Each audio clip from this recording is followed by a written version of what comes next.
Тағы да. Қалай, құрметті көрермендер. Мен де қайталап көрейінші, кәні. Екі қасында. Бірінші былай, екінші былай. Былай, былай, былай. Тағы да бір рет көрейікші. Былай. Көрсетейікші Былай, видеоны. былай.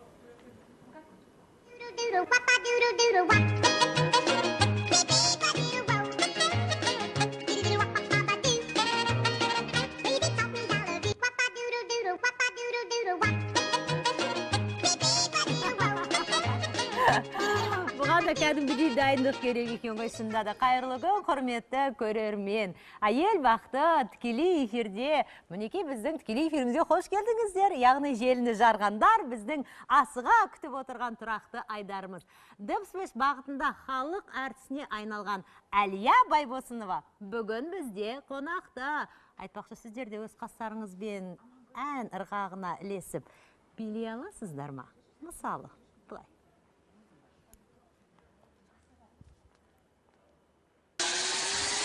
One, two, three, four, five, six, seven. One, two, three, four, five, six, seven. One, two, three, four, five. Тағы да қайталасақ болады?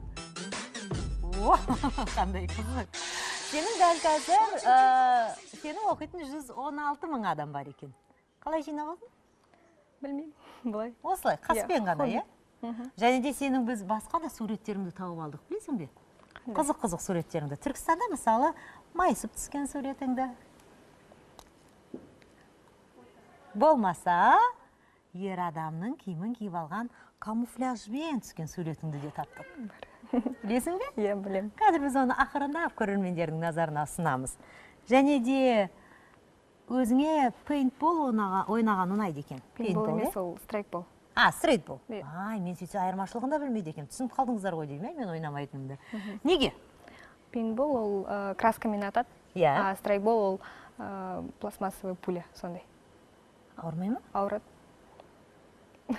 Оғайдан туған махаббат. Жоқ, маған ұнайды. Семей қаласында оқисың? Иә. Екінші курс студентсің? Иә. Отыра ғой, жайғасақ, әңгімелесек. Құрметті көрермен, біз тікелей эфирдеміз, хабарымыз басталды, сіздер де хабарласыңыздар. Бүгінгі біздің хабарымызда сіздердің тамашалайтындарыңыз, мен кішкене қазір аңдатпаға тоқталып кетсем деп отырмын.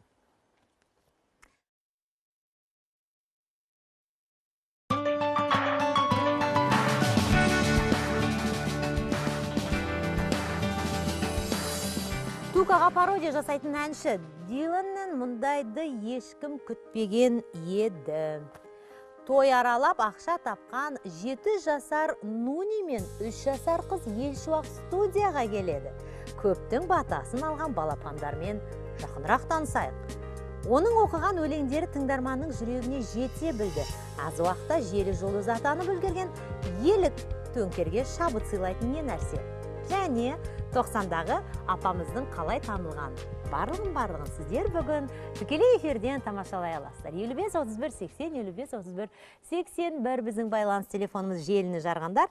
Біздің бүгінгі тақырыбымыз. Қазір назарларыңызға біз бір сюжет ұсынсақ деп отырмыз, тамашалаңыздар. О том, как быть келинка, келинки, келинки, забудьте вечеринки, в доме не соринки, чистота всегда келин. О том, как быть келинка. Мінекей, біз тағы да дәл қазір өзіңнің түрлі видеоларыңды тамашаладық. Ал Семей қаласынан арнайы келдің бүгінгі хабарымызға. Иә. Видеоларыңа қарай отырып, сенің сондай салмақты жан екен деп айтпайсың. Ал қазір студияда сен өзіңді өте салмақты ұстап отырсың. Неден басталды? Мен үйде отырып, үйде отырғаным жоқ. Жұмыс істеп, дүкенде. Кішкене дауыстап. Дүкенде жұмыс істеп. Дүкенде қосымша жұмыс істейсің сонда, иә? Бос уақытында. Бос уақытында. И как видеоны түсіріп, солай басталды. Бірінші неден басталды? Ең бірінші видео не еді? В клубе.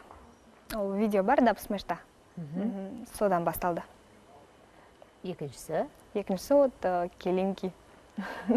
Келинки демекші, біз сол келинкіді қазір тамашалай алсақ жақсы болар еді. Яғни, сол келинкидағыдай мен саған арнайы, сынақ дайындаудамын. Тағы да бір рет тамашалайық, түсінікті болу үшін. О том, как быть келинка, келинки, келинки, забудьте вечеринки, в доме не соринки, чистота всегда келинка. О том, как быть келинка. Мінекей, дәл сол іс әрекетті бүгін біз студиямызда жасайтын боламыз, құрметті көрермен. Қаншалықты дайын екенін біздің кейіпкердің қазір тексеретін боламыз. Әлия, таныстырып шықшы, не тұр үстелдің үстінде?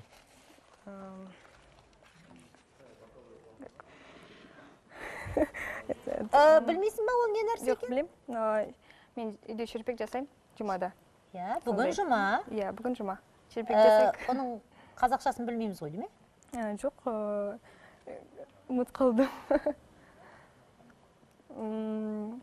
Көмектесесіз ба? Мынау не нәрсе? Дұрыс. Қамыр. Қамыр, Бәрекелді. Ал. Шелпек істейміз. Тура өзіңді пісмеші сияқты. Орамалды тақ. Ал жапқышты таға қой. Қолыңа кие қой. Оқтау, ұн, пышақ. Керек жарақтың барлығы бар. Құрметті көрермен, бірге сынайық онда. Тікелей эфирде қазір Әлияның ақыры өзі сол видеоға түсіп, желіні жарған екен. Енді соны шын мәнде сынап көрсек деп отырмын. Қарсы емес шығарсыздар. Жасы не бәрі 20-да. 20-дағы қыздардың көпшілігі тұрмысқа да шығып үлгеретін. Дайынсың ба тұрмысқа? Тұрмысқа? Жоқ. Неге? Білмеймін. Жұмыс істеймін. Қанша жасында тұрмысқа шыққың келеді? 25 жасында. 25 жасында егер кеш болып қалады деп қорықпайсың ба? Жоқ, қорықпаймын. Әлде жігітің бар ма? Жақсы. 5 жыл күтетін жігіт болып тұр ғой, Бар. Іске сәт, кеттік, сынайық, көрермен.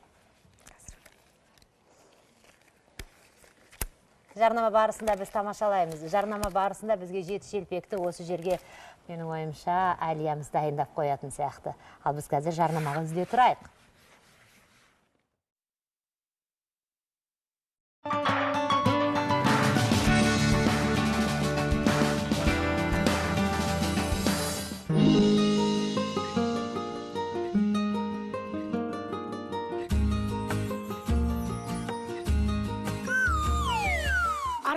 Мен әрі қарай бармаймын.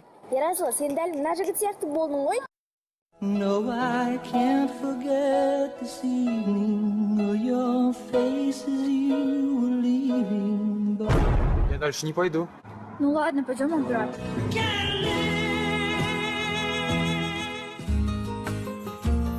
Ерасыл, жігіттер Инстаграмға қызым бар деп мақтану үшін не істейтінін білесің бе?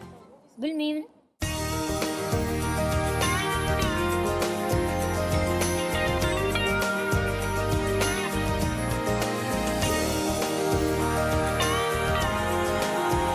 Ерасыл, искеш?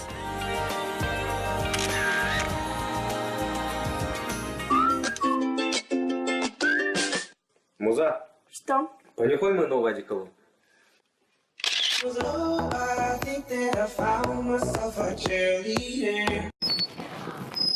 Аралым, қойшы, әже болып кеттің ба?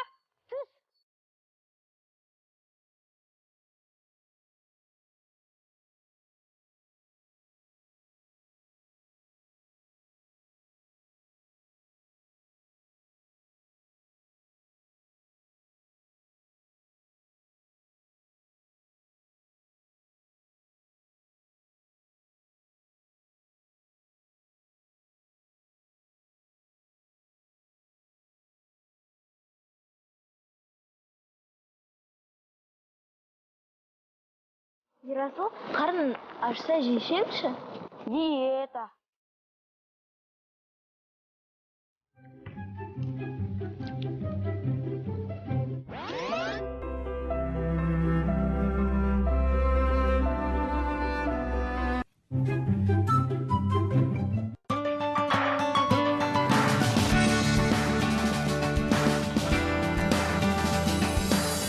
Студия жиһазының демеушісі Люсо жоғарғы дәрежелі жиһаз өнімдерінің сауда екенін естеріңізге саламыз.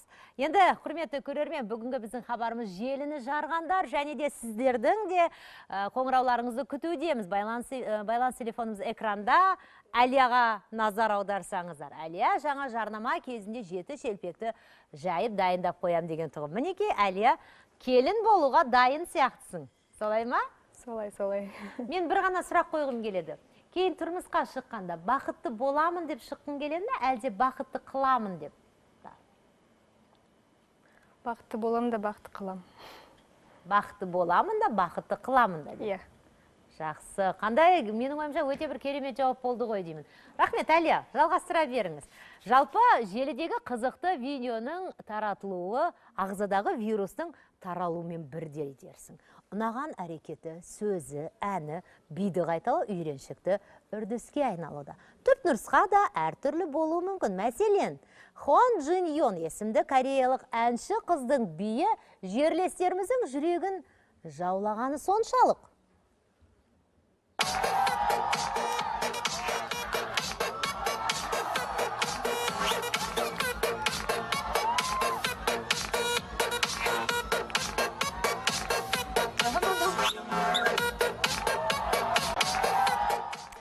Расында да бұл бидің ұнағаны соншалықты, бұл арулар да, біздің жігіттеріміз де бұл биді қайталаған сияқты. Әсіресе тойларда.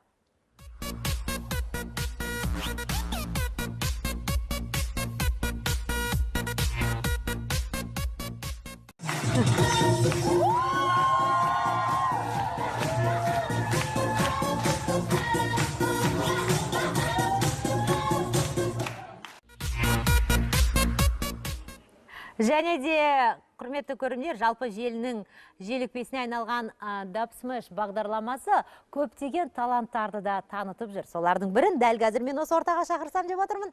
Mysterious тобының әншісі Дилиан дәл қазір ортамызда. Және де ол өте белгілі Дабсмэшін сіздердің назарларыңызға ұсынады. Қараңыздар. Не болды? Бәсен не болды? Жай сөйлеші, неудобно. Жай сөйлесе жай айтма. Не проблема, шешем ғой, шешу үшін кетіп қалмақты жүрміз ғой. Нөл болды. Не болды? Бәсен не болды? Жай сөйлеші, неудобно. Жай сөйлесе жай айтма. Ё-майо, мынау маған сындап тұр ғой. Жоқ. Деля, қош келдің студиямызға, қош келдің. Мен біріншіден шын айтуым керек, мен Mysterious тобының әндерін тыңдаған кезде көпшілігінде орыс тілінде ғана ән айтатын топ болып көз алдыма елестейтін. Олай емес пе? Жоқ, олай емес. Мен сен Туканы білетініңді не білмеппін десем. Енді... Неге Тука? Әңгіме сода ғой. Неге десеңіз, мен бұрын қызығатым соған. Тұрайық. Шаншар, Алдараспан деген концерттерін көріп, соған қызығатым. Соны ешкім білмейді әлі күнге дейін. Таңғалатын жағдай, иә. Сол. Тука көбірек ұнаған болып тұр ғой. Тука енді Қазақстандағы Джим Керри десек болады. Сондықтан өте комедиялық актер. Сол үшін ұнап қалды маған. Содан кейін сен Туканы салғанды жөн санадың? Иә, бір-екі рет салып көрдім. Достарға ұнады, сосын Дабсмэш түсірдім, сосын интернетке салдым. Өте көп лүпіл жинады, иә? Біз бар ғой бүгін Туканың өзімен, яғни Нұржанның өзімен тілдесек деп отырмыз, яғни қазір байланысқа шығып көреміз. Әлия, аяқтадыңыз ба? Болма, келіңіз, жайғасыңыз, біздің студиямызға өте қойыңыз. Өмірде Нұржан біледі ме сіздің салғаныңызды? Менің ойымша білмейтін де шығар. Білмейтін де шығар, өйткені біз әлі кездескен жоқпыз. Қазір бар ғой, тікелей эфирде соны тексеріп көрейік. Желінің ар жағында Нұржан Төлендиев, яғни әйгілі Тука. Мүмкін тың көріп отқан шығар бізді. Көрмей отса сұрайық. Немен айналысып жатыр екен? Ұйықтап отқан шығар? Осы әртістер түске дейін ұйықтайды дейтінен, соған қараны шын мәнінде ұйықтап жатыр ма екен? Жоқ. Өте қызық. Жақсы, мүмкін біреу осы арада хабарласып айтар. Мүмкін күтеміз. Күтеміз. Біраз уақыттан кейін тағы да хабарласамыз. Қазір бізге хабарласқан көрерменіміз бар, сол кісіге кезек берейік. Сәлеметсіз бе? Эфирдесіз. Қайырлы күн. Тыңдап отырмыз сізді. Алло. Я, сәлеметсіз бе? Тыңдап отырмыз. Ләйлә апай, қош кел. Қалайсыз, жағдайыңыз жақсы ма? Жақсы, күшті. Сіз қалайсыз? Алло. Я, тыңдап отырмыз. Айта қойыңыз, жылдам. Бүгінгі мына Әлия кішкене сіңіліммен сұрақ қойғым келіп отыр. Жақсы, Әлияға сұрақ. Бұл кішкене бала кезінен бастап осындай нелерге әуес қойма, соны білейік деген едім ғой. Бала кезінен әуес қойма дейді. Яғни жаңағыда өзін түсіріп, желіге салып, ерінбей ме, мүмкін соны сұрағысы келіп отырған шығар. Ұнайды ма өзі? Я, жауап беремін. Я, ұнайды. Әрине ұнайды. Әрине ұнайды. Тағы сұрағыңыз бар ма? Жоқ. Жоқ, бұлай сеңізші, есіміңіз кім сіздің? Айгерім. Айгерім, жасың нешеде? 23-те. Айгерім, сен өміріңде бір рет өзіңді видеоға түсіріп, интернетке қойдың ба? 23-те. Жоқ, түсіндім 23-те екеніңді. Сұрақ түсініксіз бе? Жоқ, ондай мүлдем ойыма келмепті. Ұнамай ма, әлде білмедің бе?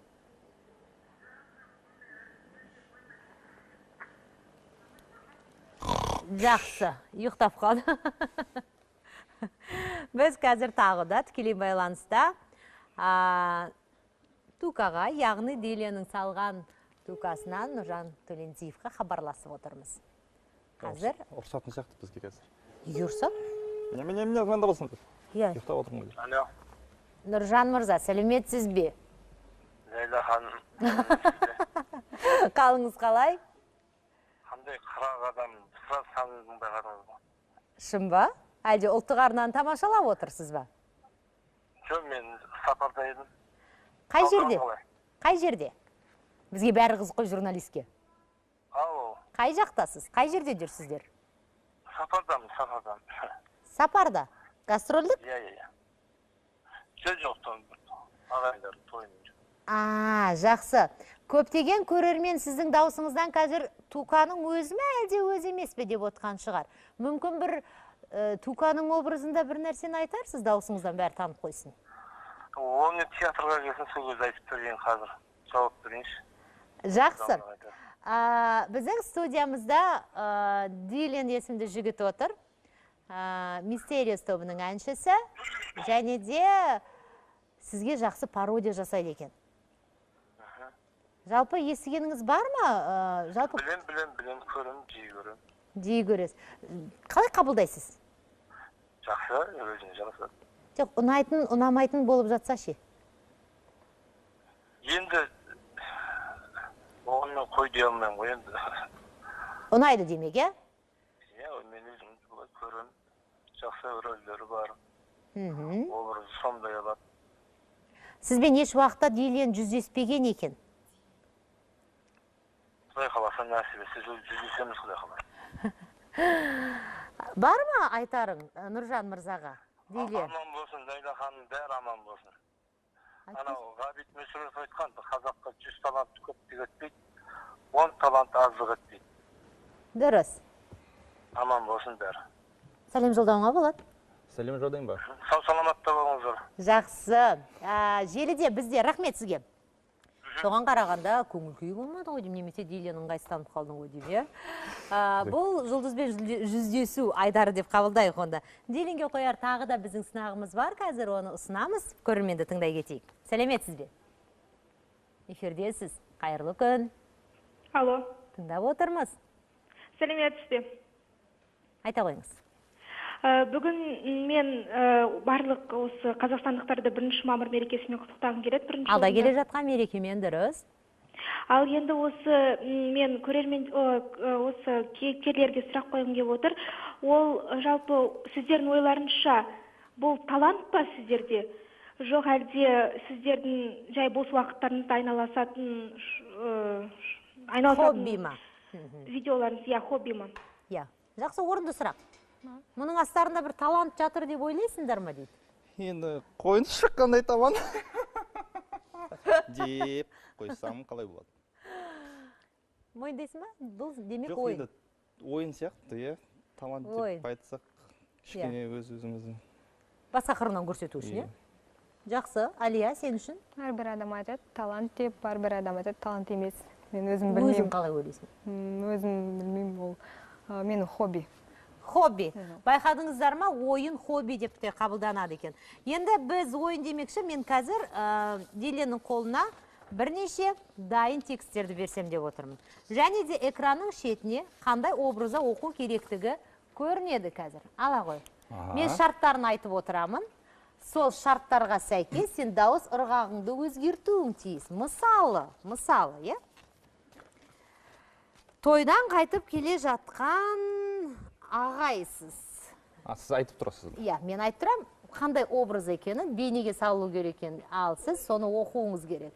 Жарайды. Тойдан қайтқан ағай. Көз алдарыңызға елестетіңіздер. Кеттік. Ертеде орманда қайырымды қоян өмір сүріпті. Қоян кішкентай андарға көмектеседі. Андардың жоғалтқан заттарын тауып әкеп береді. Себебі қоян иісшіл дыбысты жақсы сезеді.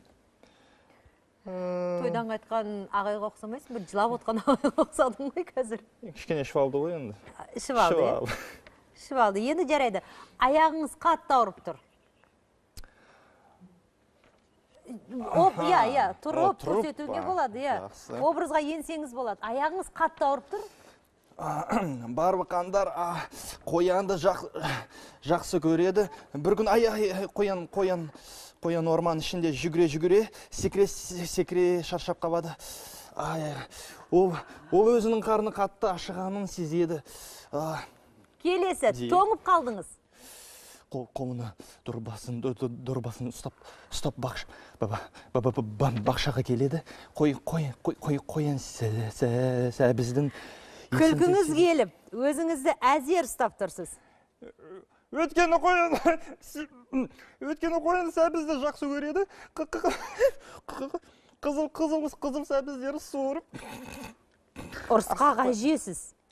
Асықпай дорбасына салады. Осы кезде бақшаны суарып жүрген бағбан аты қоянды байқап қалады. Ақырын келіп қоянның дорбасына. Шетелдік азамат оқып отқан сияқты. Шынында да шетелдік азаматты салып беріңізші маған. Қоянның дорбасына қырыққабат шалады. Бағбан ата жасырынып қалады. Кішкентай баласыз. Тақыр еткен дыбысты естіген қоян қорқып кетеді. Көзіңіз, сіз тукасыз? Деп қойын ба. Жан жағына қарамайды, қолына дорбасына алып, орман қарай қашып жөнеледі. Тука стайлы, нағыз. Көзіңіз анық көрмей тұр.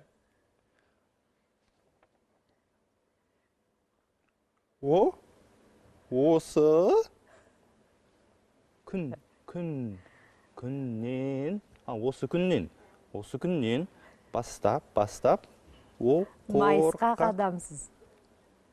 Оң қорған қоянға айналады. Жақсы. Өте жақсы. Мен шай ұсынсам деп отырмыз. Кішкене дәмді шайдан ала отырыңыз. Дилен, шынында да. Менің ойымша кез келген әдемі салып берген сияқты, кез келген образды бізге. Қалай ойлайсыздар сіздер? Тікелей эфирге хабарласып, өз ой пікірлеріңізді білдіре аласыздар.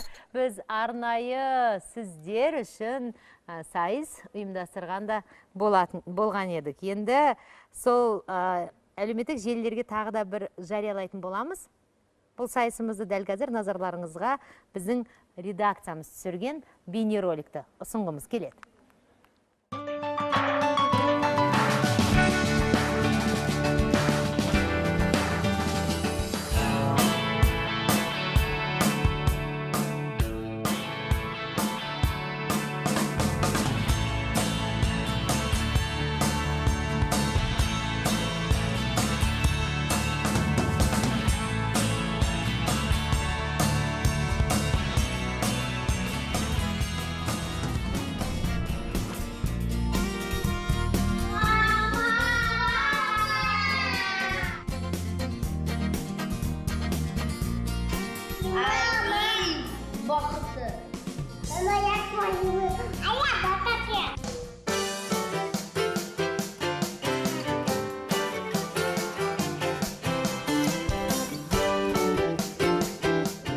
бақытын кез келген жерде үлкен экраннан көргіміз келеді.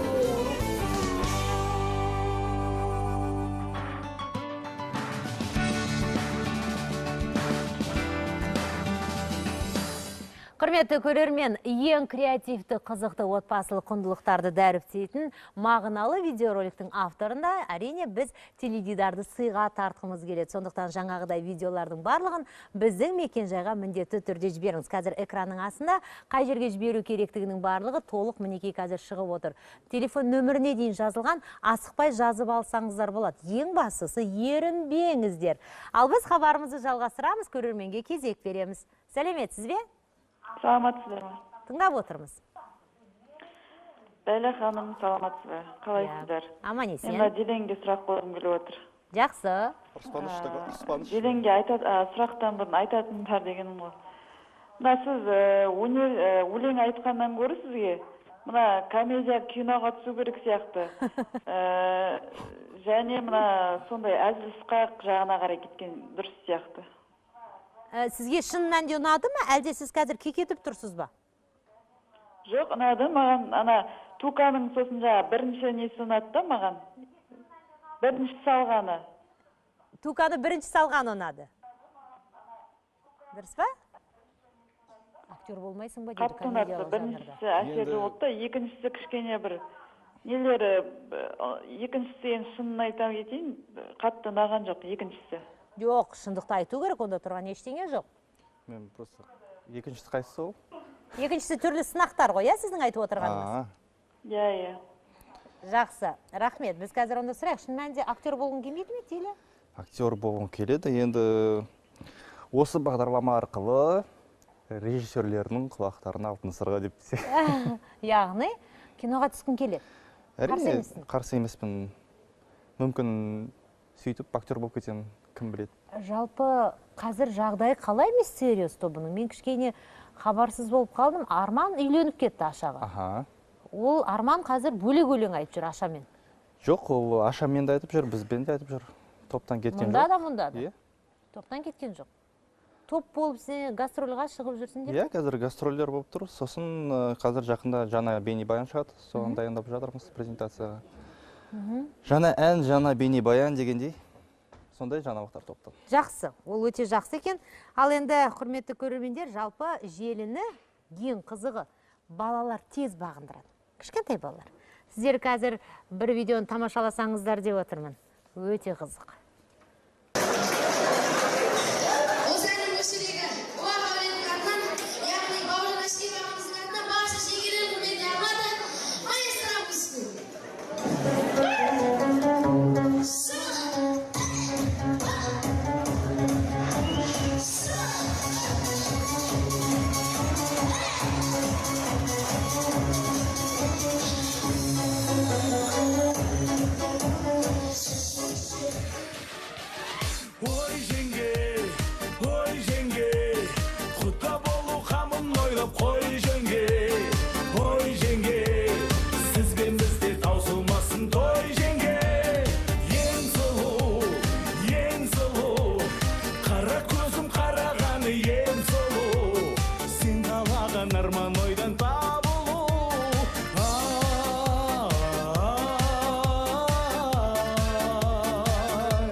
Кәнекей тағы да.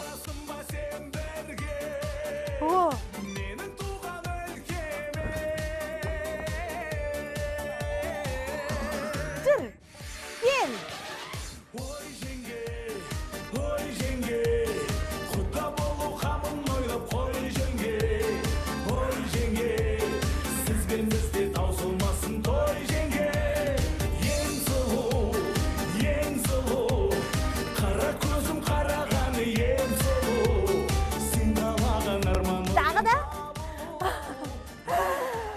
Әкел қалды. Кәнекей. Тағы да, бестік. Танысайық. Ләйлі. Мен Нонимын. Кім? Нони. Нони. Сенің атың кім? Нұрсұлтан. Нұрсұлтан. Жүр, Нұрсұлтан мен Нони желіні жарған кішкентайлар бүгін біздің ортамызда. О, қандай күшті. Қош келдіңіздер. Нони, ала ғой, микрофон сендерге. Жақынырақ. Меруерт ханым, қош келдіңіз. Екі ұлыңызды алып келдіңіз бүгін. Екеуінің түрі бір-біріне ұқсайды. Нони, мынау шаш не? Ұста микрофонды. Биді айналдан. Билеу үшін айналдан. Билеу үшін өсіріп жүрсің ба? Иә. Қышымай ма? Терлемейсің ба? Терлеме. Керек десе ас қоя салам. Ас қоя салам. Қалай істеші дұрыстап? Сіз жігіт сияқты, кән? О, байқадыңыздар ма? Дұрыстап қайыр қойып. Қолмен. Қолмен қайыр. Нұрмұхаммед, жасың нешеде? Нұрсұлтан. Ұста микрофонды. Беште. А, үште. Сен қайдан бей білесің? Кім үйретіп жүр саған? Өзім. Мен үйретсем. Аға үйретеді. Нуни ағасы. Нуни ағасы. Жандәулет ағасы. Жандәулет ағасы бар тағы. Әнші. Екеуміз үйретеміз. Өлең айтқан. Нуни, сен тойға жиі барады дейді ғой, рас па? Жеміз ағаммен барам. Не істейсің тойда? Ақшаға барасың ба? Жоқ, билеуде. Билеуге барасың. Аптасына қанша рет барасың тойға? 10 рет барам, 10 рет. Кейбірдесте 7 рет. Түсініңіздер ғой, аптасына 10 рет. Ал кейбір кезде 7 рет барады тойға. Нони тойдың жұлдызы. Е? Тойға жиі шақыра ма сені? Жеміз ағамен барам, ағалармен барам. Меруерт ханым. Керек десе ініммен барам. Түсіндіңіздер ғой, керек десе ініммен де бар алам. Сондықтан шақыруларыңызға болады, менің түсінгенім. Жақынырақ таныстырыңыз отбасыңызбен. Біз 5 балам бар. Үлкен балам жаңағы Жандәулет. Камераға бұрылып отырсаңыз. Үлкен балам Жандәулет өлең айтады. Нони соның артынан билейді. Еріп келе жатыр артынан. Иә. Сөйтіп, Нұрсұлтан да еріп келе жатыр. Нұрсұлтан, кешірім сұраймын. Нұрсұлтан екен ғой, Нұрсұлтан. Дұрыс па? Билейді. Билейді. Сонда үшеуі бірге жүре ме тойда? Жоқ, екеуі жүреді. Мынау жалпы енді үйреніп келе жатыр. Қалмаймын дейді үйде. Кейбірдесе өзі ұйықтап қалады. Сен мектепке барасың ба өзі? Жоқ, берген жоқпыз мектепке енді үйренеміз. Микрофон. Келесі жылы барасың. Келесі жылы жылы. қойдың ба? 22-сіне. Енді сен биыл барасың, е? Осы қыркүйекте, е? Сентябрьде. Неге былтыр бармадың? Былтыр мамам бермеді. Мамасы жібермей қойған ғой. Бейше залайып. Залайып достарым бар. Барар едім дейді. Достармен барар едің, е, былтыр жібергенде, е? Қазір 1-ші сыныпты бітірер едің осы уақытқа дейін. Әріп танисың ба? Әріп танимын. Айт жал әліппені. Б. Санды дейді, санды. Санды білмедім. Жоқ, сен сан айтып отырсың ғой, әріп айтсеш? Әріпті білмейді, санды ғана біледі. Санды білесің. Сана. 1, 2, 3, 4, 5, 6, 7, 8, 9, 10. Содан кейін азағым жүрмейді. Ең бастысы біздің Нони желіні жарып жүр. Бұлайша айтқанда желі арқылы бәрімізді таң қалдырып жүрген кішкентай бүлдіршін. Жаңа ғана қосылған көрерменге тағы да есіне сала кетейік. Біздің бүгін студиямызда желіде өте көп лүпіл жинағандар және де желі арқылы танылып жүрген жандарды біз арнайы Қазақстанның түкпір-түкпірінен шақырып отырмыз. Нониді тағы да бір тамашаласақ артықтық етпесе?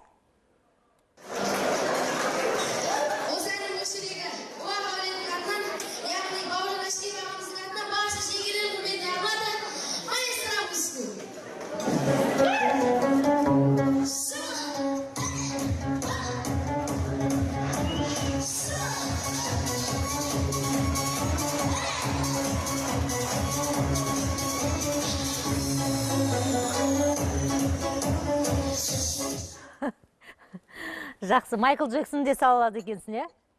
Кім үйретті? Қайрат Нұртасы да салаласын ба? Тағды кімді салаласын? Серікбол ағанан. Кән, ортаға тұра қой. Микрофонды маған бере қой. Қайрат Нұртасы сала қой. Көрерменге қара.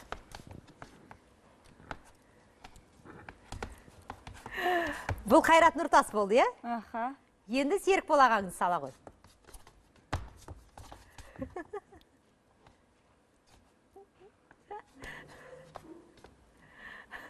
Тағы кімді салаласын, Нони?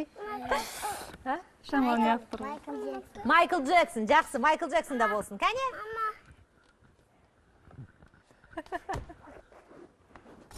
Мама.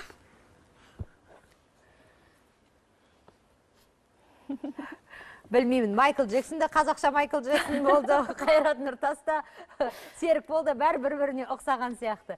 Жақсы, тыңдап отырмыз. Меруерт ханымға сұрақ бар сияқты көрерменнен. Эфирдесіз, сәлеметсіз бе?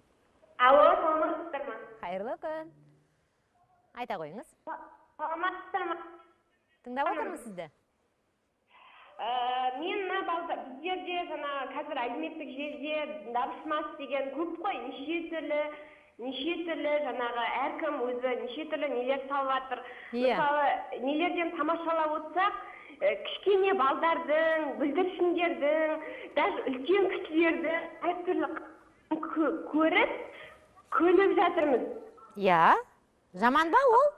Мен мына кішкентай балдарды бір машинада көргем.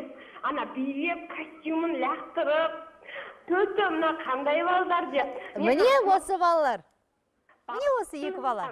Шеттемей, сен олай билеме деп айтпай, керісінше молодец, билеп, түсіріп, қорықпай, көз тиер деп қорықпай, жаңағы салып атқанына да баланың кішкене кезінен бастап өнерін шектемей салып атқанына қазіргі балдар қарап отырса, Төреғалидің, Қайратты көп салады да, еліктеушілік көп.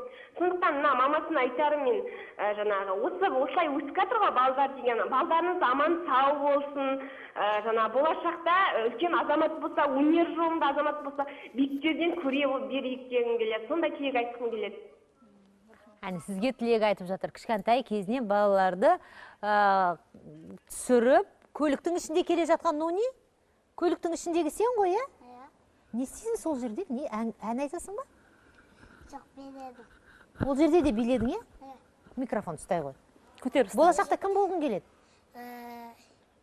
Дәуренде де ағам, Сансардағы ағам шақты болғым келеді. Шаншардағы Дәурен. Шаншардағы? Тұсауын кестіргенбіз, сол кісіге. Кімге? Дәуренге. Шаншардағы Дәурен ағаңа ұқсағың келеді. Әртіс боласың? Актер бол. Актер болғың келеді. Ну, тұттан сенші? Ол да мен сақты. Шешіп қойды, екеуі өзара. Нұрсұлтан да мен сияқты актер болды. Әлгіна скрипканы айтсын деп. Шын айтыңызшы, неден басталды бұның барлығы? Баланың бойында мұндай талантты қалай байқадыңыздар? Былай болды. Үлкен балам өлең айтып, тойға шыға бастады ғой концерттерге. Сол кезде Дәурен жолықтырдық Шаншардағы. Сол Нуни артына билеп шыққаннан кейін бізге бір совет берді. Скрипкамен шықсын деп. Сол скрипканың музыкасы бар арасында. Иә. Вот сол Дәурен айтты, осылай шығарындар. Соның арқасында кетті, скрипкамен негізі хит болды. Негізгі хитіміз ол скрипкамен. Алына бидің бәрі жай әншейін бер жағы. Ол енді би өзінің өнері. Ешкім үйреткен жоқ, жай ағасы үйретті, бір арғы алып кетті. Талант қай жақтан? Папасында өлең айтатын. Әкесі. Гитарамен. Айтады. Айтқан кезінде, жас кезінде. Қазір айтпайды? Қазір енді қойды, жұмыстары бар, қойды. Енді қараңыз, екі бала үлкеніңіз әнші. Нуни бізде... Почти актер десек те болады. Актер болғысы келеді. Киноға түсіп жатыр. Киноға түсіп жатсың ба? Қыз жолына түсті. Айта ғой кішкене өзіңнің актерлік өмірің туралы айтып берсеңіз. Енді актер деген қиыншақ, бірақ қазір болғым келеді. Өзім де болғым келеді. Актер болғың келе ме? Иә. Қандай рөлде ойнап жүрсің? Қандай рөл сенің жан дүниеңе жақын? Мен баласы болып ойнаймын. Кімнің баласы болып ойнайсың? Әрине, мамамның баласы. Ләйлә апай, сіз неге маған ақымақ адам сияқты дұрыс емес сұрақ қойып отырсыз деді ғой, не болса да. Мамамның баласы болып ойнаймын дейді. Кімнің баласы? Әрине мамасының баласы. Бұзық баласы ма, әлде тәртіпті баласын ойнайсың ба? Тәртіпті, жоқ бұзықсы. Ха? Бұзықты да, ақылды да, екеуін де қызып ойнаймын. Енді өмір жайында екеуміз әңгіме айтайықшы, Дилен ағаң үшеуміз. Өмір деген қиын ғой, иә? Қиын емес. Маған қиын емесса, сізге де қиынса. Маған қиын емес. Маған өмір қиын емес, сізге қиын шығар дейді көрермен. Сізге қиынса. Маған түк те қиын жоқ. Қызды сындарам. Бүгін сындарам. Дос десең досты тауып берем. Өте баламын өте. Мынаны жазып қою керек бір жерге. Нунидің айтқаны 7 жасында. Маған түкке қиын емес. Қызды сындыра алам. Дос тап десеңіз, дос тауып бере алам. Тағы не? Биле десеңіз биле алам. А? Биле десеңіз биле алам. Биле десеңіз биле алам. Тағы не істей аласың? Жұмыс істесеңіз жұмыс. Қандай жұмыс істей аласың? Маған соны айтшы. Микрофон. Ұста микрофонды. Не істей аласың үйдің тірлігінен? Актерді істеймін. Үйде. Не дейді? Актерді істеймін жұмысын. Үйдің тірлігін істей аласың ба? Анаңа көмектесе аласың ба? Көмектесемін. Ыдыс жуасың ба? Ыдыс жумаймын. Не істейсің? Сыпырамын үйімді. Үйін сыпырады Нуни. Мінекей, құрметті көрермен, Терезені жуам. терезе жуады. Есікті таптасаматып істеймін. Жуам. Едендерді, есіктерді. Үйретесіз бе баланы? Жоқ, үйретпей. Просто өзі істегісі келеді андай. Бірақ істетпеймін мен көбінесе. Қатырып істемейді ғой, шала істейтін бәрін. Бірақ істегісі келеді сондай, ынта бар да. Ризасыз ғой өзіңіз? Риза. Тілден, көзден, сұқтан қорықпайсыз ба? Жоқ, былай дем салдырып тұрамыз. Сосын әулелерге ақша тарқатамыз да бар. Тіл көзден сақтасын деп. Жақсы, тыңдап отырмыз. Сәлеметсіз бе? Эфирдесіз. Қайырлы күн көрермен. Бүгін желіні жарғандар туралы біз... Я, тыңдап отырмыз. Бүгінгі қойып жатқан бағдарламамыз өте күшті, ұнап отыр, көңілімізден шығып отыр. Жаңа енді бірінші Алия ғой да? Алия. Алия сізге сұрақ қойын дедім ғой. Осылай роликтермен интернетке шығып танылып жатыр ғой. Осыдан кейін автобуста болсын, көлікте келе жатқанда жұрт танып жата ма? Жақсы, жұрт танып жатады ма дейді. Көлікте, автобуста келе жатқанда дейді. Кішкене. Мен, жұрт танады. Кішкене семейде таниды. Солай ма? Солай. Өйткені Алия бүгін біздің бағдарламамызға арнайы Семей қаласынан келіп отыр. Алияны, егер біздің бағдарламаға қазір қосылғандар түсінбей отқан шығар, Алия несімен таңғалдырды деп, Алияны бір көрсетіп жіберейікші қасына. Қалай қасымен қимылдата алатынын?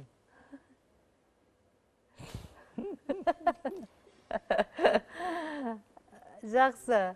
Дилиан бізде Туканы салуымен әйгілі. Тука ұйықтап қалып, шаршап отыр. Тука ұйықтап қалды, жарайды. Ал енді біздің екі кішкентайымызды барлықтарыңыз танып отырған шығарсыздар. Бұл екі кішкентай билейді, өлең айтады. Нуни мен Нұрсұлтан Батыр. Нұрсұлтан да актер болады. Әнші, биші көтеді. Мен әнші донам. Ол да әнші болады. Жақсы, тыңдап отырмыз, көрерменге кезек берейік онда. Сәлеметсіз бе? Саламатсыз. Я эфирдес. Әйел бақытын передачасын үзбей көреміз отбасымызбен. Ләйлә Сұлтанқызы. Я тыңдап отырмыз, сәлеметсіз. Келе жатырған мерекелеріңізбен құттықтаймын 1 мамыр барлықтарыңызды. Сізді де? Атырау қаласынан хабарласып тұр едім. Есімім Нұргүл болады. Алияның өнеріне тәнті болдым, осы интернеттен үнемі көріп жүремін. Бағана Алия шет-шелпекті әтептеп ысып жатыр. Енді өзі былай келмолға лайықты сияқты. Енді Алияға осы сөз айтып жүргендер көп екен. Тұрмысқа шық деп. Өзі әдемі сұлу қыз екен. Сондай-ақ Нуни мен Құттықандай Нұрсұлтанның да өнеріне тәнті болдым. Керемет өнерлі болып өсіп келе жатыр екен. Өнерлеріне сәттілік тілегім келеді. Мен де мына қызымды өздері, яғни үлкен қызым, кішкентай қызымды осылай видеоға түсіріп, интернетке салып жіберген екен. Қазіргі уақытта ол да мысалы шаршадым деген атпен интернетке жария болып кетті. Солай ма? Иә. Өйткені мен оны түсір деп айтқан жоқпын, өздері түсірген екен мен жоқ кезде, үлкен қызым түсіріп, солай интернетке жария болып кетті. Шаршадым деп. Шаршадым. Қазір біз жарнама кезінде іздеп тауып көрейік, шаршадым дегенде сіздің қызыңыз шығады, иә? Жарайды. Рахмет, Ләйлә Сұлтанқызы. Жақсы, рахмет сізге. Передачаңызды үзбей көреміз. Аман сау болыңыз. Рахмет сізге де. Енді бүгін жұма ғой, құрметті көрермен, айына 2 рет біз желіні жарғандарды студиямызға шақырып отырмыз. Мінекей бүгін де желіні жарғандар студиямызға жиналды. Қазір жарнамаға өзілік, жарнама кезінде шаршадымды тамашалап алайық.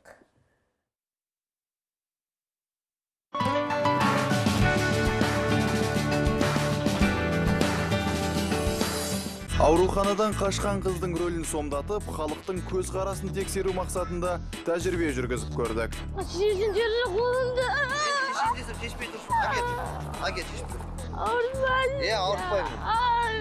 Мен жынды емеспін сені шешем. Шешем әкет. Жынды емеспін мен.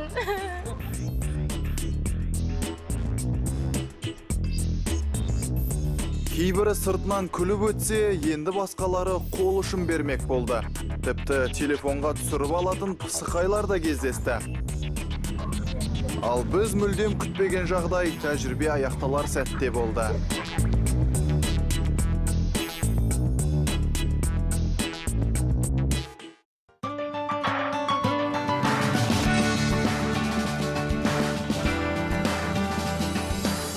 Білмеймін көрермен сіздерге қалай, бірақ та егер мен көшеде жаңағыдай оқиғаға тап болсам, өзімді қалай ұстар едім. Біріншіден, не көмектесеріңді білмейді екенсің, не көмектеспесіңді білмейді екенсің, е? Өкініштісі барлығы телефонға түсірумен әлек. Ал егер шын мәнінде адамға көмек керек болса, сонда біз көмектеспей, жай ғана видеоға түсіргенімізбе мәз боламыз ба, қалай болып отыр? Жақсы, бұл енді желідегі танымалдылықтың желінің жалпы негативті жағы сияқты. Қазір экранға тағы да назар аударсаңыздар, тағы да желіні жарған бір видеоны назарларыңызға ұсынамын.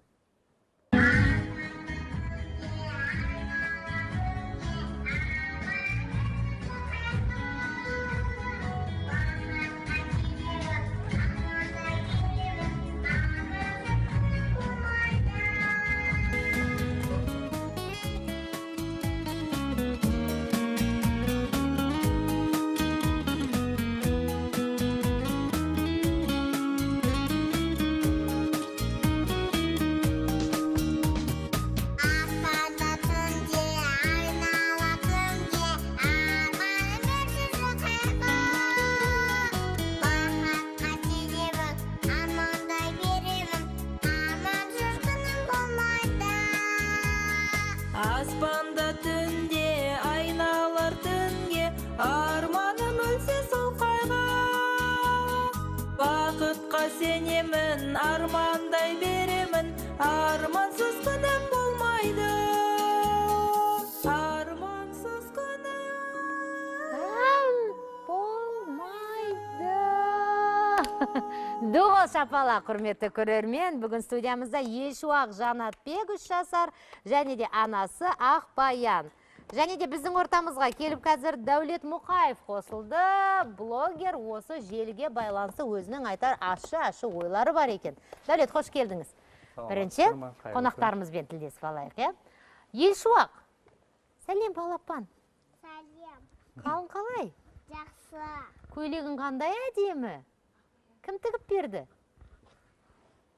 Микрофонды бере қойыңыз, өзі айтады. Жаңа мен боянып жатсам, қызық. Қыздың аты қыз ғой. Тәте, сіз не жағып отырсыз?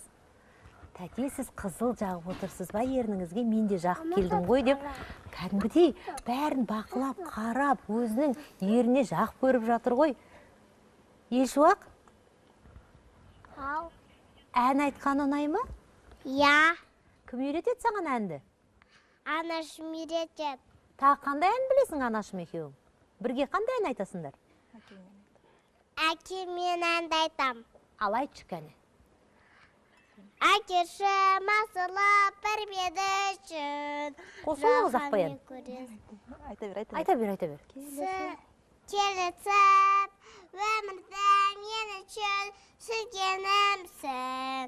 Балам деп мен келісіп. Бәрекелді. Біз міндетті түрде әйел бақытының парақшасына осы жерін салайық, е? Қанша лүпіл жинайтынын көреміз, жақсы ма? Қазір тағы да біз Ешуақтың асханада жүрген жерін көрейік, е?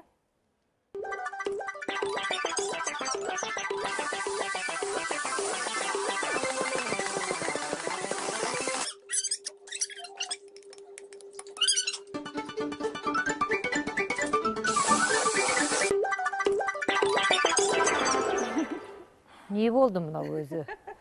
Кім түсірді? Миксер ұстаған Ешуақ. Кім түсіріп тұр?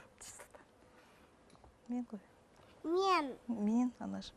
Анашым түсірді. Жақсы. Ал жақсы. Түсіруді біледі екенсіздер, желіге салуды да үйрендіңіздер. Содан кейін ойда жоқта әйгілі болдыңыздар желі арқылы. Әлде күттіңіздер ма? Қанша лүпіл жинады екен бүгін? Жоқ. Мен Инстаграмды негізі мен ашқан жоқпын. Менің сіңілім ашты.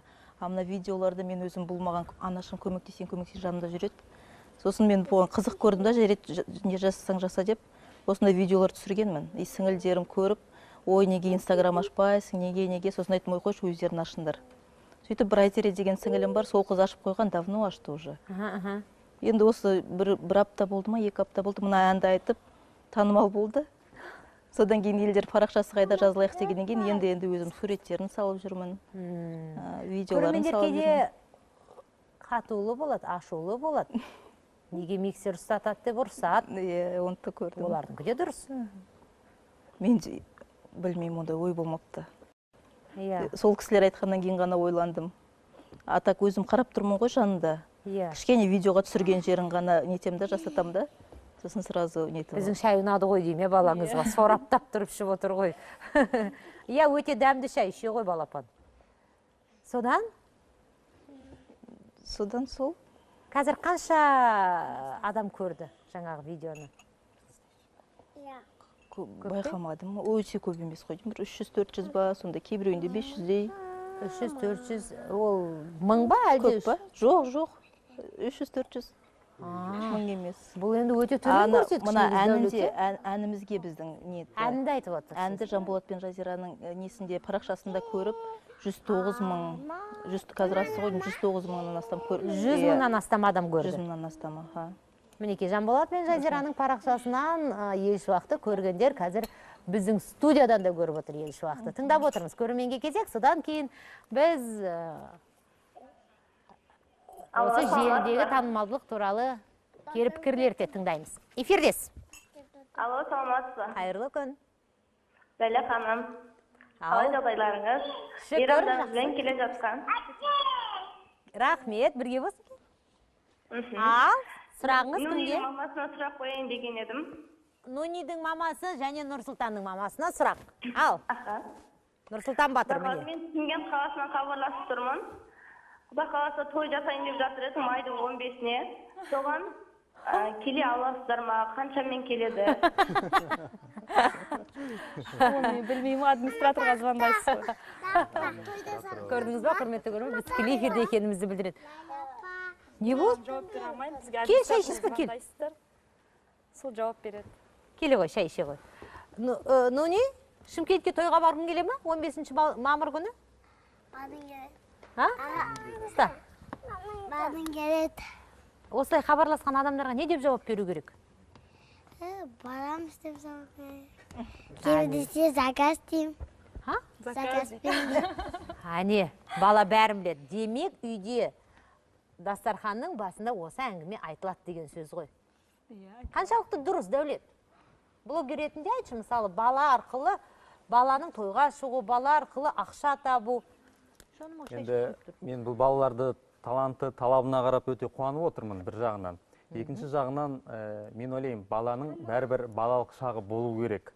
Ол бала тойда емес, сахнада да емес, ол өзінің құрдастарымен ойнап, күліп, қарап отырсақ, өзінің құрдастарын бұлар ерте есейіп келе жатыр. Содан кейін білет, ақша табуды да білет, ақшаның құнын да біліп отыр. Иә, тағы бір кемшілігі, кейін бұлар ақша санап кетпесе екен деген көзқарасты деген сондай пікірдемін мен. Иә, себебі әр нәрсе өзінің жасына сай болу керек деп есептеймін. Бұлар әлі балада, яғни мектепте, біреу балабақшада жүріп, өзінің уақытымен, өзінің кезеңімен көру керек деп ойлаймын. Әр адам ақша тауып үлгереді. Жақсы, ұнамайтын тұсы сізге. Жалпы осы желі арқылы танымал болған адамдар. Енді бұл тым жеңіл әйгілілік пе? Жоқ, қарап отырсақ, дабысмаштың өзі сәл күрделі, оны да бір сәл де болса да өнерге жатқызуға болады. Себебі сіздер өздеріңіз білесіздер, бірден ол түсіру бірден пайда бола салмайды. Оған да бір-екі жаттығу жасайсыздар, ауыздың жаңағы дыбыстың келуін, келіңкіремеуін қарайсыздар, ол бір. Ал енді кемшіліктеріне қарайтын болсақ, бұл жерде бұл вирус секілді өте тез таралады. Халықтың арасында бірден анау бағдарламалар бар ғой, Инстаграмда репост жасайды да, бірінен артынан бірі. Ол бар, ол екіншіден сіздердің жасаған жазбаларыңыз, видеоларыңыз халықтың арасында үлкен дауда тудыруы мүмкін. Мүмкін ойлаймын, мемлекет тарапынан болсын, арнайы бір заңдар қабылдау керек шығар. Кейде шектеу туралы. Иә, шектеу туралы. Себебі енді мен атын айтап, кейбір инстаграмда өздеріңізде білеміз, өте біздің қазақтың мәдениетіне, қазақтың салт дәстүріне жат, бей, әдеп жазбалар, видеоларды салып жатады. Мен оған мүлдем қарсымын. Сондықтан енді осы арада жаңағы өзімнің де бір инстаграмда парақшам бар, Лейла ханым біледі, әзілграм деп аталады.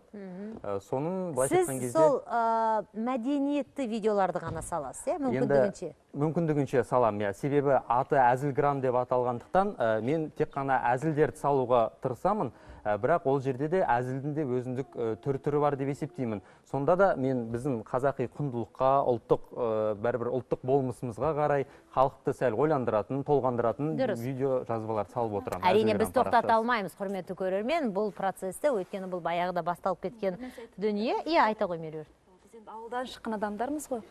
Осы танымал арқылы біз қазір актер болып жатырмыз. Бір жерлер пайдасы бар сияқты. Ал егер де ол танымал болмаса, біз актер бола алмаймыз. Кішкентайынан енді қараңыз, бір 10-12 жасқа келгенде дұрыс қой, Делен, дауыс өзгеруі мүмкін. Әрине. Негізі... Бала беті қайтып қалуы мүмкін, түспеймін деп. Мен ойымша осы екі баладан жақсы актер шығады деп ойлаймын. Негізі бүкіл танымал адамдар осындай жастан бастап өнер көрсете бастайды. Сондықтан осы екі балаға сеніп тұрмыз енді. Бір 10 жылдан кейін көреміз, Көреміз. Қандай болатынын. Құрметті көрермен, дәл қазір мінекей өздеріңіз байқап отырсыздар, экранда Қазақстан ұлттық арнасының ұйымдастыруымен өтіп жатқан шын жүректен телемарафоны әлі де жалғасын табуда. Және де Қазақстан Халықтар Ассамблеясының жанынан құралған қайырымдылық қорға мінекей есеп шотын қазір экранға беріп отырмыз. Сіздер өз қаржыларыңызды аударып, біздің кішкентай бүлдіршіндерімізге көмектесе аласыздар, қол ұшын бере аласыздар. Сондықтан атсалысыңыздар. Бұл телемарафон күн соңына дейін ұласады, яғни ертең түске дейін жалғасын табады. Және мейірімді жандар араларыңызда көп қой деп сенемін. Қазір экранға біз көмектескен жандардың есімдерін, тізімін беріп отырмыз. Қарап отырсаңыздар, ірі компаниялармен бірге жекеменшік компаниялардың да бар екені көрініп отыр. Бұл тізім өте үлкен, және де әрбір жанға осы тізімдегі компанияда қызмет жасайтын әрбір басшысына мыңда бір алғысымызды білдіреміз. Қазіргі уақытта хабарымыздың соңына дейін 2 күннің ішінде қанша сома жиналғандығы туралы ақпаратты хабарымыздың соңына дейін міндетті түрде айта кететін боламыз. Ал хабарымызға оралайық. Өзіміздің желіні жарғандарға қайта оралайық. 2 баланың іші пісті байқасаңыздар, видео тамашалаңыздар. Қазақ жігіттеріне арналады, көкке топырақ шашпай. Қазақ жігіт өредің ғой сабырлы, бауыржанның ұрпақ едің жалынды. Өр жігіттен жігітке айналуда қарасақ, темекімен қуараққа салынды. Қазақ жігіт темекіні тартпаңыз, құры босқа жалқа оранып жатпаңыз. Қара көздер кетіп жатыр өзгелге, жалынамын, қазақ қызын сақтаңыз. Қазақ жігіт, қадірлеңіз ананы, жат көрмеңіз жан жүрегің баланы. Қазақ жігіт болыңызшы иманды, боқтамаңыз, уламаңыз сананы. Қазақ жігіт, әкені де сыйлағын, дұрыс бала жаман әлет тыйғаны. Жолмен ақша тапқын құр жатпай. Ұмытып қалды. Жақсы. Дәл сол кезде жазғанда, қалай жаздың? Сонда тексті жоғары ұстап отырып жаздың ба, әлде жаттап алған бедің? Қош келдің студиямызға. Елік Төңкер. 14 жаса, 8-ші сыныптың оқушысы. Ол кезде жазғанда мен жаттаған болатым. Енді эфирге шығатын алдында мен оны қайталамадым, ұмытып қалдым. Айтам деп ойламадым. Ал неден басталды? Айта ғой.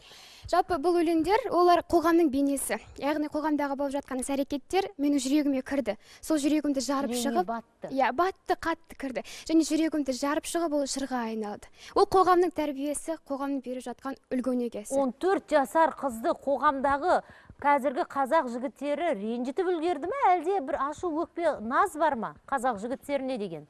Жалпы қазақ халқына деген наз өкпем бар. Әрине, әр жігіт жігерлі болу керек, ал қыздар тәрбиелі болу керек. Шатастырма бұл жерде. Өйткені қазақтың кейбір жігіттеріне деп айтқан дұрыс шығар, иә? Көкке топырақ шашқан жоқ. Дұрыс. Иә.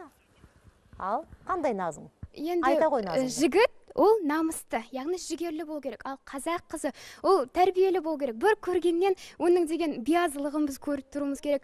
Ал қазір енді барлығын айта алмаймын, барлығы жаман дей алмаймын. Дегенмен барлығы жаңағы биязы болуға тырысу керек.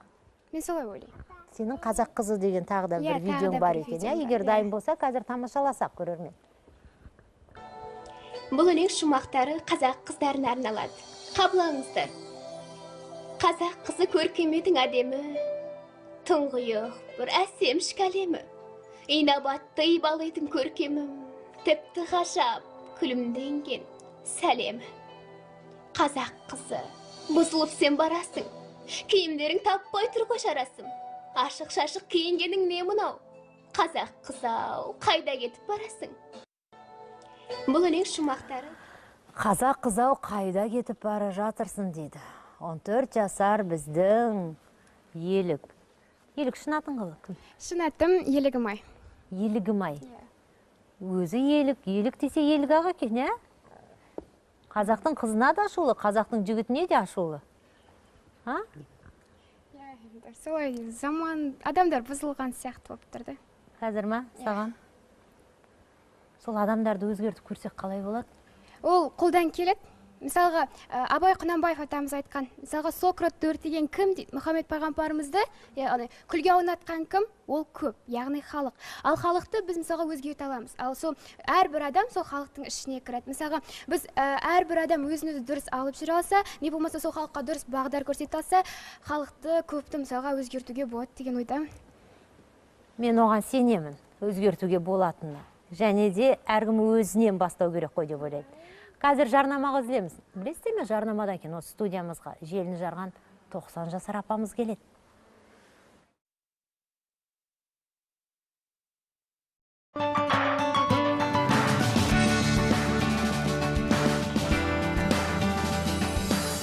Бәрімізге белгілі ғаламтор желісінің тұтынушылары арасында әртүрлі ойындар мен сайыстар жүргізіліп жатады. Солардың бірі эстафета. Біз де өз достарымыздың бізге бағыттаған эстафетасын ары қарай жалғастыруды жөн көрдік. Сіздерге қызық болса, бізбен бірге болыңыздар.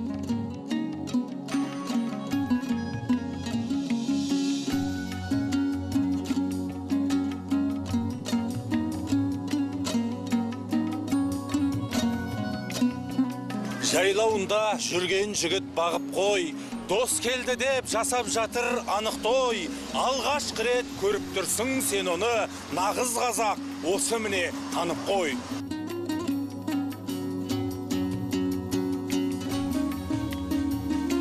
Отан, сен болмасаң не етерем? Мәңгілікке бақытсыз болып өтерем. Өмірде бұл өксуменен кетерем.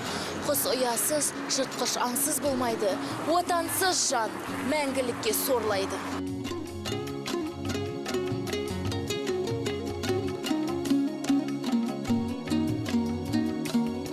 О, далам менің байтағым, далам деп өлең айтамын. Солғанай болып барамда, толғанай болып қайтамын.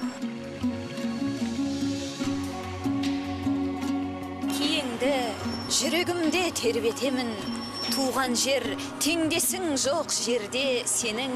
Қашанда мақтанышым өзің болдың. Тәуелсіз Қазақстан өрмекенім.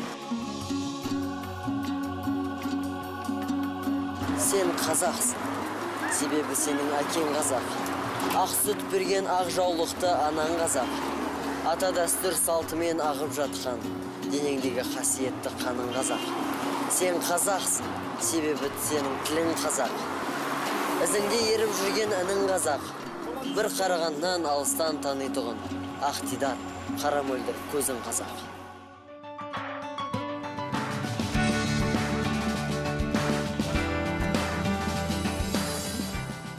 Бақыт емес қыдырғаның күлгенің, бақыт емес мәз боп тойлап жүргенің, бақыттың ол адал жарың қасыңда, мұсылман боп адал өмір сүргенің. Зередейін әже болсаң бақытты, айғанымдай өсірсеңіз жақытты, хиуаздай жанды қиса ел үшін, міне сонда қазақ әйел бақытты. Бәрекелді Елігімай. Өте қуанып отырмын. Мына Елігібайдың бағынағы екі бейнесі, әсіресе WhatsApp'та өте кейін талқыланып, жаңа қазақ жігіттеріне қатысты өте жақсы бір пікір тудырып, әсіресе менің айналамдағы достарымның бір патриоттық рухы көтеріліп қалды. Сонымен қатар көп болсын деген тілек айтқым келеді. Бәрекелді, жарайсың. Рахмет. Енді құрметті көрермен, назарларыңызды тағы да экранға аударсаңыздар екен, тағы да желіде өте көп көрермені бар. Апамыздың видеосын тамашалайық.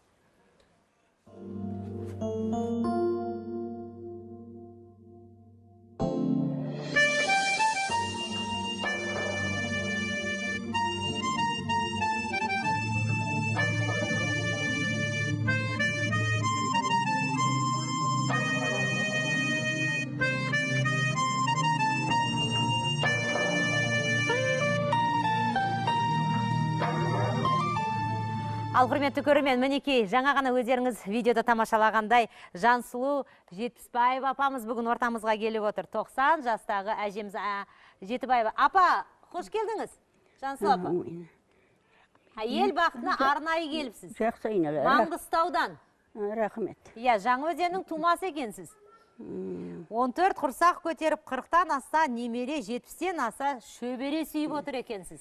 Неткен бақыт. Таныстырыңыз қасыңыздағы жандармен. Шүкір Аллаға. Ал, сіздің құдағиыңыз ғой дейін қасыңыз, айта қойыңыз. Құдағай Қаламқас апамыз. Қаламқас Өтеш қызымын. Ал, жақсы, қыз бердіңіз бе? Қыз алдым. Қыз алдыңыз. Немересін алдым. Немересін алдыңыз. Тұңғыш баласының. Ал, мына көзілдірік таққан апамыз. Бұл да құдағайы. Осы құдағайдың қызын, немере қызын алып отырмын, Жұлдыз деген менің келінім. Бәрекелді. Анау немересі. Шөбересі мына. Ол немере. Немересі, сіз? Шөбересі. Иә. Мынау немересі. Шөбересі. Шөбере. Мына кішкентай қыз ше? Шөбере. Қарақат. Керемет. Әже, сіз бақыттысыз, мінекей бүгін. Туған туысқандарыңызбен бірге әйел бақытына тікелей эфирге келіп отырсыз. Лимузинмен жүрген қалай екен? Өте жайлы екен. Өте жайлы. Бұның жаңағы ең үлкен қызы, мына осы бар киімін тігетін сол. Апа, келмешсіз маған. Бар киімін тігетін. Апаның үлкен қызы, мінекей үстіндегі киімінің барлығын тігетін. Қараңыздаршы. Апа, осы жерде бір айналып кеп билесек қой екеуміз шіркін, иә? Екінші қызы Нұсқа деген. Осы тойды өткізуге өзінің рестораны бар, бүткіл баласы, келіні, қызы, немересі, шөбересі той өткіздік 14 март күні. Үшінші қызы жаңағы жас жұбайлардың салоны бар, лимузинде соныкі, бүткіл немере шөбересімен қыдырттық. Ал, апа. Міне, сондай бақытты жан 14 құрсақ көтерген. Соның бәрі бар ғой 14-тің? Оны бар. Мен үлкен тұңғыш баласының құдағайымын, қызын алып отырған ол тұңғыш баласы ерте 28 жасында қайтыс болған. Соның 20 жыл болды міне құдағай болғанына. Құдағайыңыз сөйлеп жатыр. Сіздің де даусыңызды естігіміз келіп отыр, апа. Айтыңызшы. Айтыңыз. Не айтам? Лимузинді сұрадым ғой, лимузин. Сіз сұрасаңыз, мына қызыңызға өзің тойдан иығына әже. Өзі береді. Апа, өзі береді деп ұрындап келген екен. Соған қарағанда маған ұрындап алып келген. Иә. Ал, апа. Иығына жақ. Жағыңыз иығына. Сіздің жолыңызды берсін. Рахмет. Мен де құдағайымын, мен де мынау ұлттық саған өзіңе арнаған қоржынымды иығыңа асамын. О, бүгін мен тойға баратын ем жақсы болды. Бүтін Қазақстанның әйелдері, әйел бақытын жүргізуші ретінде сізге мен де құдағайымын, Ақтөбеден келіп отырмын. Мен күнде осы передачаны қараймын, сүйсініп отырмын. Сондықтан еңбегіңіз тек жемісті болсын. Рахмет, апа, рахмет. Ой, не деген. Ал, біз сіздермен қоштасайық, апамен тілдескіміз келіп отыр. Ал, барлықтарыңыз отырғызар едім. Апаны ғана алып кетейін. Сіздер, апа, мына гүлдің бәрін беру керек қой дейміз. Сценарий бойынша кімге беру керек?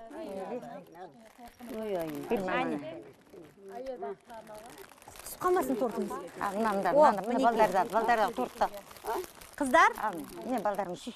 Мінекей, құрметті көрермен, сонау батыс өңірінен келіп отырған 90 жасар апамыздың сыйлығының барлығы маған екен, маған бұйырып тұр екен. Мыңда бір алғыс апа, рахмет. Көп жасаңыз апа, гүлдің бәрі сіздіңкі. Құрметтің барлығы сізге. Ал, жүріңіз. Ақырындап, ақырын. Сіздермен қоштасамыз, рахмет келіп, апамен бірге осы сәтті бөлісіп отқандарыңызға. Апа, жүріңіз менімен бірге студияға. Ал. Байқаңыз. Ал, жүріңіз. Ал, отырыңыз, апа. Жайғасыңыз. Рахмет сізге. Ал, отырыңыз. Оңғайлы ма? Жарайды. Апам көрдіңіз бе, құдағиын жібергісі келмейді. Ал, апа. Мына орамалды былай қоя тұрсам, сен кетпес. Кімнің апасы бар осындай? Қаншада апаларыңыз? Ата 94-те, апамыз 92-де. Қаншада? 94-те ата, апа 92-де. Сіз келінсіз? Біз келін, біздің қолымызда тұрады. Сіздің қолыңызда тұрады? Сіздің қолымызда тұрады. Қалай екен? Енеге қарау. Жақсы. Сол кісілердің батасын алу. Ол мен ол кісілерді енем ретінде қабылдамаймын негізі. Ол кісі менің енемнің әке-шешесі. Мен оларда ата мен апа сияқты қараймын. Ондай ата ене емес. Жақсы. Ал апа, той қашан болды? Жаңағы 14-ші наурыз күні, осы жылдың. Осы жылдың 14-ші наурыз күні. 14-ші туған күні өзінің. Соған барлық бала шағасы, қызы, келіні бәрі ұйымдастырып, жаңағы ресторанға той жасады, бүткіл жақын жуығы, яғни 500 адам шақырып. Сол тойдан немерелері жіберген ғой мына неге. Интернетке немерелері жіберген болып отыр ғой, қараңыздар. Содан тарап кетіп отыр. 450.180 адам қараған бұны. Жарты миллион адам қараған екен. Енді біздің қосып сөйлейтін әдетіміз бар ғой. Жарты миллион адам қараған екен. Апаның лимузинге балалар. Мына жер бала бақша болды ғой. Ал, апа, жарты миллион қазақ сізді танып отыр. Яғни лимузинге мінген апамыз деп.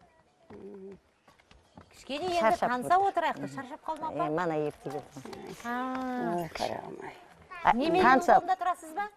Баласының, кіші баласының қолында. Кішке апа өз айтсын. Кіші баланың қолында тұрам. Кіші баланың қолында. Қанша келін бар қолда? Қолда келіндер бар ғой, келіндер. Апа, сізден бата сұрағымыз келеді. Ұзын сөздің қысқасы. Сізден бата сұрағымыз келеді. Сіздің жолыңызды берсін. Сіздің жасыңызды берсін. Бата сұрап отыр, бата беріңіз. Ал апа, бата. Қызыңызға алып біткіл. Айналайын. Айтқаның енді, сен не қылайын? Енді Алла қабыл етсін.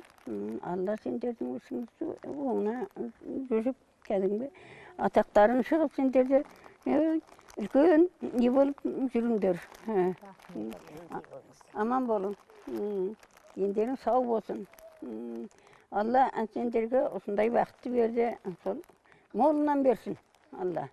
Жақсы болың айналайын. Ендерің сау болсын. Бұл барлық қазақ жұртына бата болсын.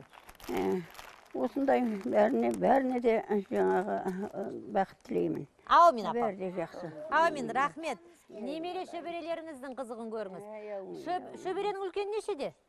Шөберенің үлкен жаңа тұрды ан жерде 22-ге келіп қалды. Үйленді ме? Үйленеді енді осы жазда. Апа, әні 1-2 жылда шөпшекте көреді. Шөпшек көреді, мүмкін шөпшекпен де келіп қалармыз сіздің студияға. Бәрі де мүмкін. Біздің эфирде бәрі болады. Тыңдап отырмыз, көрменге кезек. Әумин айналайын. Тыңдап отырмыз. Сәлеметсіз бе? Қайырлы күн, эфирдесіз. Алло. Сәлеметсіз бе? Сәлеметсіз. Тыңдап отырмыз. Ләйлә ханым. Мынау келе жатқан 1 мамыр бірлік күнімен құттықтаймын бәріңізді. Сізді де. Бүгінгі жұма мүбәрәк болсын. Рахмет. Апамыздың жасын барша қазақ жұртына берсін деймін. Дұрыс. Диленге сұрағым бар еді. Диленға сұрақ. Осы Туканы салып жүрген жаңағы видео нелеріңізді өзіңізге не болмай ма, ыңғайсыз тудырмай ма кейін көрген кезде, кездескен кезде? Егерде Нұржанмен кездескен жағдайда өзіңізді ыңғайсыз сезінбейсіз бе? Сұрақ сондай ма? Иә, солай. Сізге ұнамады ма, әлде ыңғайсыз бір түрлі ма? Жоқ, маған ұнайды, барлық нәрсе ұнайды. Просто ыңғайсыз өзін сезінбеймін екенін сосын көрген кезде, кездескен кезде, Токаны кездестірген кезде деген ғой. Енді әрине ыңғайсыз өзімді сезбеймін, өйткені Нұржан ағамызды сыйлаймыз ғой біріншіден. Сондықтан екіншіден Нұржан ағамыз өзі айтты, көрді деп, қарады, ұнады деп. Сондықтан ыңғайсыз сезімнің еш нәрсе жоқ ода. Демек кездескен жағдайда керісінше? Әрине. Онда пародияның аты. Мүмкін кездескенде екеуміз бір дапсымыш түсіреміз. Өте дұрыс. Жақсы ой. Келесі көрерменге кезек берейік. Бүгінгі хабарымызда жалпы желіні жарғандар соңғы бір айдың ішінде ең көп, яғни үліпіл жинағандар, видеосын ең көп тамашалағандарды студиямызға шақырып отырмыз. Қарап отырсаңыздар, мінекей Нуни да келді бізге інісімен, кішкентай ел жалғас, ел шуақ та келіп отыр анасымен бірге, Меруерт ханым, яғни Нунидің анасы. 90-дағы апамыз келіп отыр, сонау батыс өңірінен. Тыңдап отырмыз сізді. Эфирдесіз. Алло. Сәлеметсіз бе? Сәлеметсіз. Қалдарыңыз қалай? Шүкір. Айта қойыңыз. Мен Семей қаласынан звондап тұрмын. Атым Дархан. Дархан. Осында отырған Елігмай деген қардасымызға сұрақ қойын деген едім. Жақсы, Елікке. Иә, Елік. Шын атым Елігмай деді ғой жаңа. Елігмай. Иә, бірақ өзін Елікпін деп таныстырады екен. Ақа, сол енді жаңағы өлең жолдарын оқып жатыр, өте ұнайды, сол жақсы. Сол өзі өлең жолдарын шығарам екен, жаңағы соны туралы білсем деп едім. Жаңағы айтты өзінің оқитын өлеңдерін қайдан қарайды екен деген сияқты.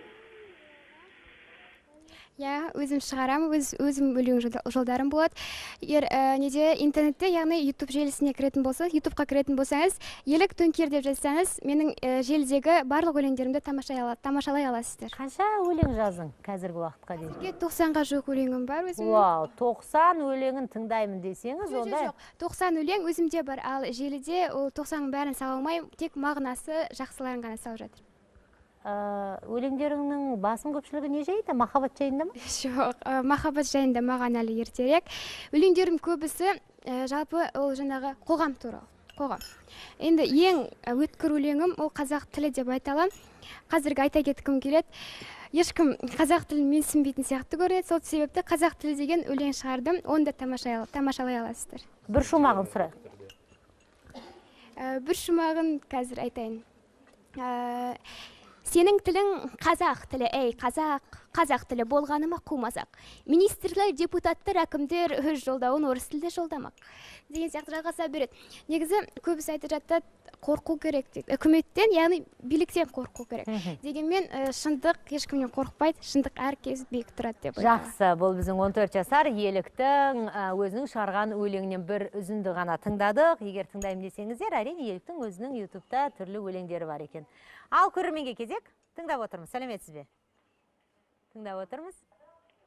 Біздің хабарымыздың аяқталуына 7 минуттай уақытымыз бар, сондықтан үнемді пайдаланайық. Өз ой пікірлеріңізді, тілектеріңізді жолдаңыздар. Сәлеметсіз бе? Мен ана Туканы салып жүрген жігітке айтайтын бір сөзім бар еді. Айтыңызшы, Дилен есімі? Ұрсады мен қазір. Неге ұрсады? Ешкім ұрыспайды. Дауысынан естіп тұрмын. Ұрсайын деп отырсыз ба не? Біз өте бағдарламамыз позитивті. Оған Тука қуанбаса ешқандай ренжімесін. Өнер адамы ол. Ондай өнер адамын басқа Россияда да салып атады ғой. Дұрыс. Өнерді бағалау керек, онда тұрған ештеңе жоқ, дұрыс па? Ол жігіттікі мен талант деп ойлаймын. Елігім-ай қызым айтатыным, ары қарап өркендете берсін өзінің талантын. Қазақтың үлкен бір қазақ қыздарына тәрбие беретін үлкен бір біздің абыройлы қызымыз болсын деп тілегім келеді. Алдында отырғанына кетіп қалған қызға айтам, оның да өнері талантына қасын көтерген қызға айтам. Бақтары жана берсін, қыздарымыз осындай қазақ, Елігім-ай сияқты қыздарымыз көп болсын. Айналайын, бақ берсін саған. Сау болып тұрыңыздар. Жақсы, рахмет. Енді Елігім-айдың өлеңдері менің ойымша қаншама көрерменді оятқан сияқты, Мына кішкентайларымызға ешкім тілек айтпады ғой, а? Өздерінің тойлары өздерінде олардың. Шайын ішіп отыр, көңіл күйлері дұрыс. Қазір ән қойсақ, билексақ келіп отыр, солай ма? Ай, Нуни, алшы ма микрофонды? Сен бір тақпақ айтпадың ба? Мен тақпақ. Ұстасайшы микрофонды дұрыстап. Негізі мен билеймін ғой. Тек қана бей ма? Апамды билеп білеймін да. Қай апаға билеп бересің? Қолынан сүйсе апаны. Апаның қолынан сүйсе дейді.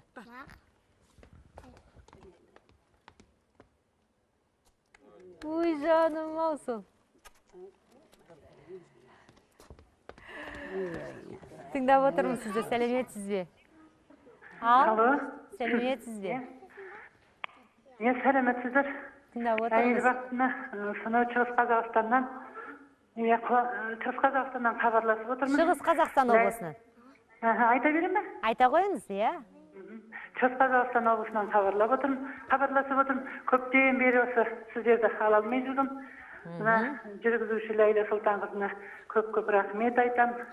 Жақсы осындай хабарлар жүргізіп жатыр. Міне бүгін сіздерге рахмет. Негізі барлығы сіздердің арқаларыңыз.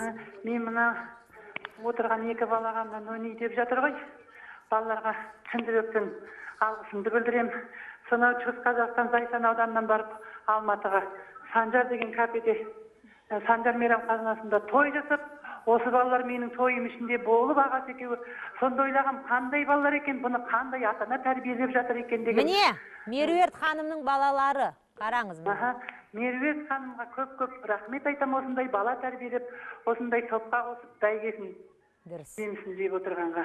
Кішкентай баланы көргенде бірден әке-шешесі кім екен деген сұрақ туады ғой, ол рас. Рахмет сізге. Тағы да бір көрерменімізге кезек. Эфирдесіз.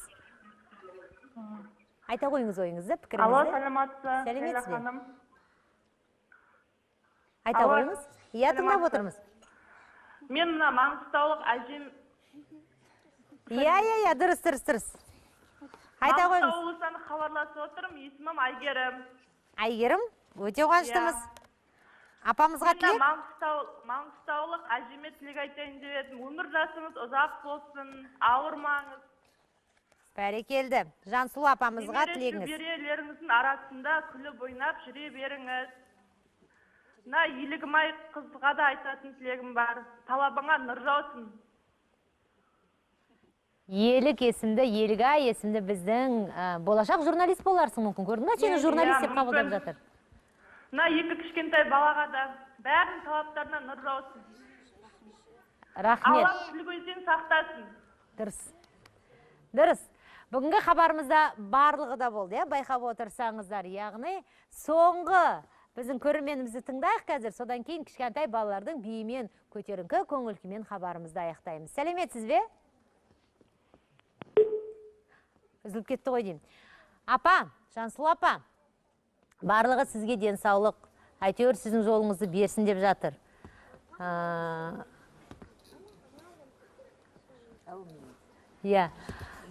Енді ата қайтыс болған. Қанша, біраз болды ма? Біраз болды. Тау. Мынау кішкентайларыңыз сізге арнап тақпақ айтсақ дейді. Әже туралы тақпағы бар ма? Айта ғой, әже туралы айт, содан кейін біз билейік. Айта ғой, айналайын. Апа, айта ғой, бәрекелді. Міне, Жансұлу апамызға арна. Неше кеше, сынды кеше. Жанып баш емес, тақпақ айтсайшы. Апа, менің айым, қазандағы майым.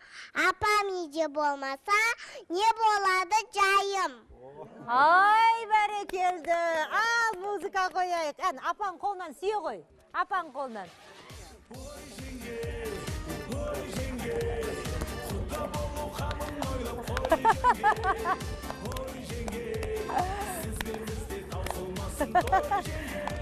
Ал, сен де биле.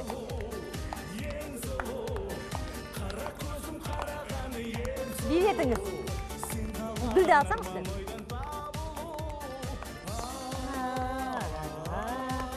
Әдемілеп, кәне? Дұрыстап.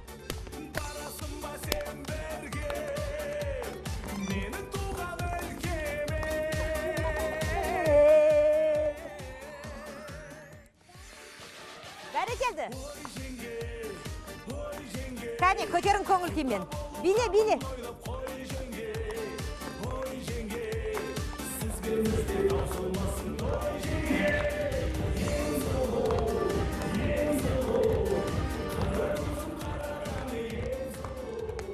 Желіні жарғандар, айына бір рет қайталанатын айдар. Бөлісер қызықтарыңыз болса, біздің аккаунт айғара ашық. Желіде жолыққанша күн жақсы болсын. Ұлттық арнада шын жүректен қайырымдылық телемарафоны жалғасуда. Арнамыздан алыстамаңыздар. Қазір 17:30-да жаңалықтарының бар екен, ұмытпаңыздар.